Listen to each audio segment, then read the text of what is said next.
Bharatiya Janata party का अगर कोई रास्ता बंगाल के अंदर बना रहा है तो वो ममता बनर्जी बना रही। चाहे इस देश के अंदर नरेंद्र मोदी या केंद्र सरकार के तानाशाही का मुद्दा हो, अगर कोई भी पार्टी हिंदुस्तान के अंदर इतने संसदीय राजनीति का प्रतिनिधित्व कम होने के बाद भी सड़कों पे नजर आई है पूरे हिंदुस्तान के अंदर, तो वो सीपीएम और लेफ्ट के लोग रहे। आसमान में तारे दिखने का मतलब ये नहीं है कि तारे हैं नहीं, वो तारे बादल के आवरण के पीछे छिपे हैं और वो बादल के आवरण हटेंगे और फिर वो तारे पूरी दुनिया को रोशनी करेंगे।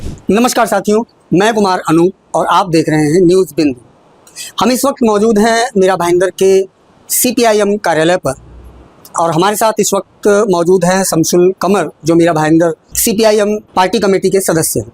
हाल ही में अभी देश में 5 राज्यों का चुनाव हुआ और एक समय में बहुत बड़ी पार्टी रही सीपीआईएम देश में पूरी तरह से लगभग समाप्त हो चुकी है। उसी विषय को लेकर के आज हम इनसे जानने का प्रयास करेंगे कि इनकी पार्टी में ऐसी क्या बात हुई है जिसको लेकर के पार्टी को ये समय देखना पड़ रहा है। हम इनसे सीधे रूबरू कराते हैं। बहुत बहुत स्वागत है सर आपका। पहले तो आप अपना पूरा परिचय दें। मेरा नाम शमसुल कमर है। मैं मार्क्सवादी communist party local committee Mira Bhayandar का सदस्य हूँ और आज लगभग 18-20 साल से एक कार्यकर्ता की हैसियत से यहाँ की मीरा भाईंदर कमेटी के साथ जुड़ा हूँ और इसके संघर्षों के साथ जुड़ा हुआ हूँ। अभी हाल ही में पूरे देश में 5 राज्यों का चुनाव हुआ और आपकी पार्टी सीपीआईएम, जो कि 1977 के बाद से वेस्ट बंगाल में लगभग 34 साल, त्रिपुरा और केरलम में दशकों तक आपकी पार्टी ने राज किया। फिर ऐसा क्या हुआ जो पार्टी आपकी शून्य पर सिमट गई? इस ऐतिहासिक गिरावट को आप कैसे देखते हैं? देखिए, आपने जो अभी बात कही कि मार्क्सवादी कम्युनिस्ट पार्टी सीपीआईएम का जो मूल्यांकन किया है, वो मेरे हिसाब से आपने एक संसदीय राजनीति के दृष्टिकोण से उसका मूल्यांकन किया है। लेकिन आपने देखा होगा कि पहली बार ये हुआ है 1977 के बाद भारतीय संसदीय राजनीति में ये पहली बार है कि किसी भी प्रदेश में हिंदुस्तान के कोई लेफ्ट की पार्टी, खासकर के सीपीएम ही रही है। ये पहली बार उसकी कोई सरकार किसी राज्य में नहीं रही है। ये एक सोचने वाली बात है। लेकिन पार्टी का जो मूल्यांकन है वो सिर्फ संसदीय राजनीति के दृष्टिकोण से आप नहीं कर सकते। पार्टी ठीक है, एक बहुत बड़ा धक्का बंगाल के अंदर, अभी त्रिपुरा, उसके बाद अभी लेटेस्ट केरला के अंदर है। लेकिन आप देखे होंगे कि संसदीय राजनीति के चुनावी दृष्टिकोण से अगर देखेंगे तो पार्टी को एक बहुत बड़ा धक्का लगा है। लेकिन उसके साथ साथ अगर आप इसका ख्याल से देखेंगे, ध्यान से देखेंगे, तो उन्हीं प्रदेशों के अंदर, बंगाल में, त्रिपुरा में और केरला के अंदर वहाँ के कामरेड पार्टी और वहाँ के लोग, वहाँ का जनसंगठन है, वहाँ के पार्टी कामरेड है, वो लगातार संघर्ष करते रहे हैं। और हर मुद्दे पे, चाहे वो किसान का मुद्दा हो, मजदूर का मुद्दा हो, छात्र नौजवान का हो, चाहे गिग वर्कर्स का हो, चाहे इस देश के अंदर नरेंद्र मोदी या केंद्र सरकार के तानाशाही का मुद्दा हो, अगर कोई भी पार्टी हिंदुस्तान के अंदर इतने संसदीय राजनीति का प्रतिनिधित्व कम होने के बाद भी सड़कों पे नजर आई है पूरे हिंदुस्तान के अंदर, तो वो सीपीएम और लेफ्ट के लोग रहे। आप कह रहे हैं कि चुनावी और संसदीय दृष्टिकोण के आधार पर मैं बात कर रहा हूं। अगर किसी पार्टी का जनाधार ही नहीं है तो ऐसे तो आप कई पार्टियों को देख लीजिए, लगातार सड़क पर, जब से 2014 से भारत की सरकार बदली है, लगातार पार्टियां सड़क पे हैं। लेकिन इस तरह का क्षति जो आपकी पार्टी को मिली है, इसको आप कैसे देखते हैं? देखो, जनाधार नहीं, ऐसा नहीं है। आपने देखा होगा कि पार्टी का जो मास ऑर्गेनाइजेशन है, चाहे वो डेमोक्रेटिक यूथ फेडरेशन हो, वो राष्ट्रीय स्तर पे जेएनयू से लेके जादव यूनिवर्सिटी से लेके और तमाम जगह, दिल्ली से लेके हर प्रदेश में लगभग जहाँ जहाँ उसका अस्तित्व है और है, एक बड़ा अस्तित्व है, वो संघर्ष कर रहे हैं। किसान का जो फोरम है, किसान का मुद्दा भी आपने देखा होगा कि महाराष्ट्र के अंदर 2 बार किसान के इतने बड़े मूवमेंट हुए। कौन सी पार्टी किसान के मूवमेंट को इतना बड़ा मोबिलाइजेशन करते हुए पार्टी ने वहाँ से नवसारी से और तलासरी से लोगों को और वहाँ से सुरगना से पालघर के जो आदिवासी ट्राइबल्स लोग हैं उनको, वो जो किसान हैं उनको मोबिलाइज करते हुए महाराष्ट्र के जो यहाँ का जो बॉम्बे उनको वहाँ तक लाए और अपनी मांगों को मंगवाई। आईटक यहाँ ये जो CITU है, बहुत से ऐसे फोरम है जो जनसंघर्ष लगातार कर रहे हैं। पार्टी का अस्तित्व नहीं, ऐसा नहीं है, लेकिन वो जो संघर्ष है, वो संघर्ष सीट में, संसदीय राजनीति में उसको वोट में कन्वर्ट नहीं हो पा रहा है और उसके बहुत से कारण रहे हैं।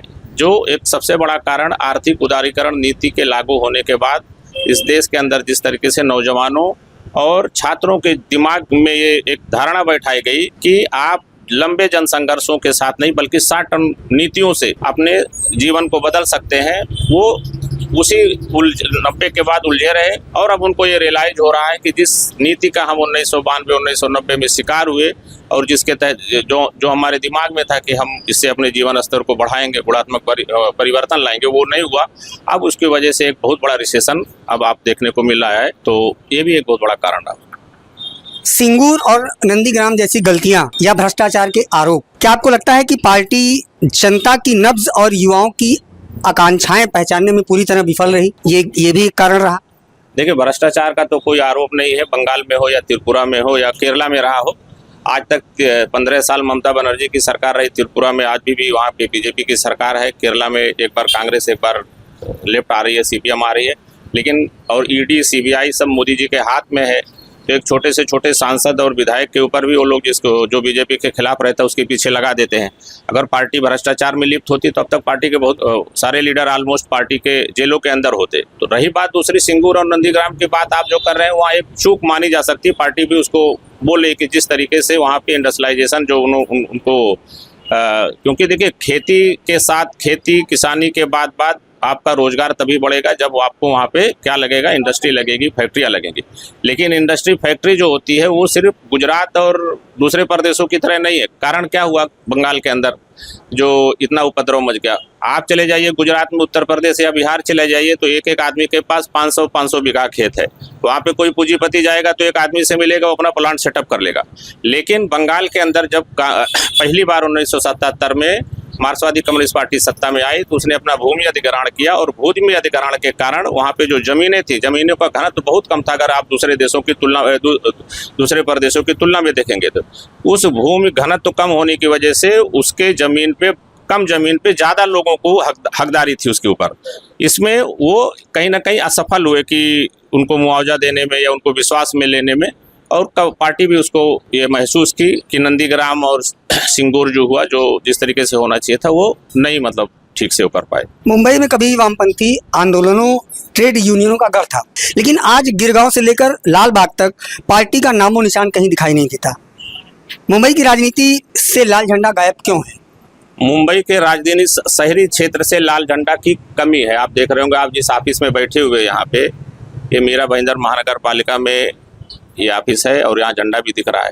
इसी तरीके से जो शहरी क्षेत्र हैं, हमारे बहुत से पार्टी संगठन के कार्यालय हैं, लेकिन वो अपनी ताकत के साथ काम कर रहे हैं। आप यहाँ थोड़ा अंदर जाएंगे, ग्रामीण क्षेत्रों में पार्टी का जनाधार है, उनका मास ऑर्गेनाइजेशन, उनके किसान सभा, मजदूर सभा, छात्र सभा, नौजवान सभा, सब कुछ व्यवस्थित रूप से काम कर रही है। लेकिन मीडिया के नज़र में नहीं है, बल्कि मीडिया उपेक्षित करके उनके संघर्षों को, उनके योगदान को मीडिया लगातार मेन स्ट्रीम मीडिया रही, वो उपेक्षित करती रही। इससे विजिबिलिटी लोगों के बीच में नहीं रही।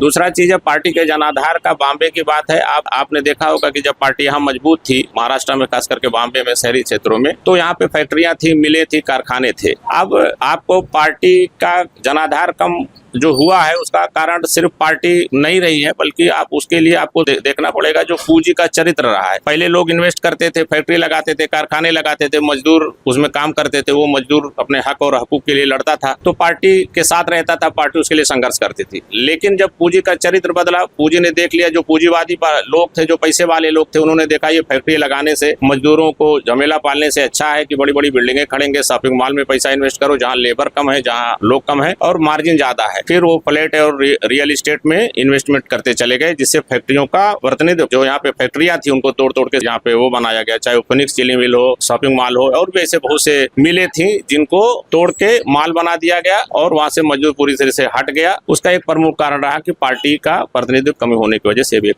प्रमुख रहा। आज की जो ध्रुवीकरण की राजनीति है, इसमें आपकी पार्टी के नेता खुद को कहाँ खड़ा पाते हैं? क्या आपके पास वापसी का कोई पक्का रोड मैप है?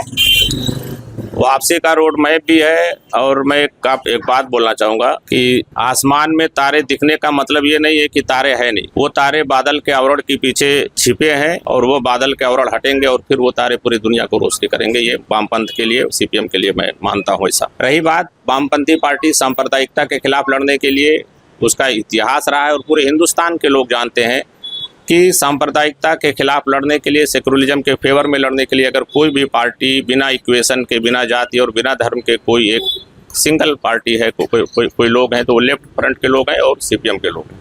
और जब जब कोशिश हुई पार्टी ने लगा, आपने देखा होगा कि 2004 के इलेक्शन में सीपीएम के लोग अलग लड़े थे, लेफ्ट पूरा अलग लड़ा था, लेकिन उस समय 2004 में जब इलेक्शन हुआ 5 में उनकी सरकार बनी कांग्रेस की, वो सरकार वो बना नहीं सकते थे। लेकिन उस समय के जो मौजूदा पार्टी के महासचिव थे कॉमरेड हरकिशन सिंह सुरजीत, उन्होंने कहा कि हमारा विरोध कांग्रेस पार्टी से रहा है और रहेगा भविष्य में, लेकिन हम भारतीय जनता पार्टी जैसी कम्युनल पार्टी को रोकने के लिए हम समर्थन देंगे। और उसी कारण से जो आज आप दौर देख रहे हो, उस दौर वो शायद 10 साल पहले आ गया होता।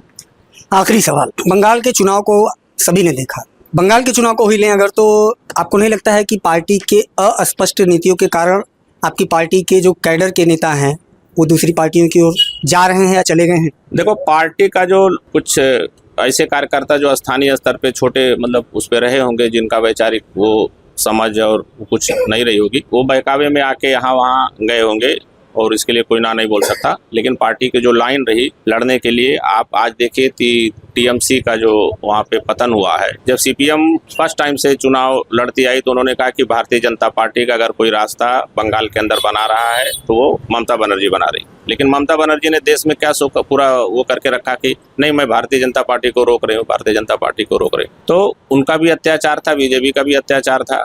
तो इसकी वजह से वहाँ पे जो स्थानीय लोग थे पार्टी के, वो सिक्योरिटी के लिए उनका जो एक सुरक्षा की, क्योंकि जितना जुल्म और जितना अत्याचार टीएमसी का रहा है, उसकी वजह से कुछ कामरेड इधर उधर हुए हैं। लेकिन वो वक्त के साथ मैं समझता हूँ पार्टी फिर खड़ी हो जाएगी बंगाल का। क्या प्रतिशत रहा इस बार बंगाल में?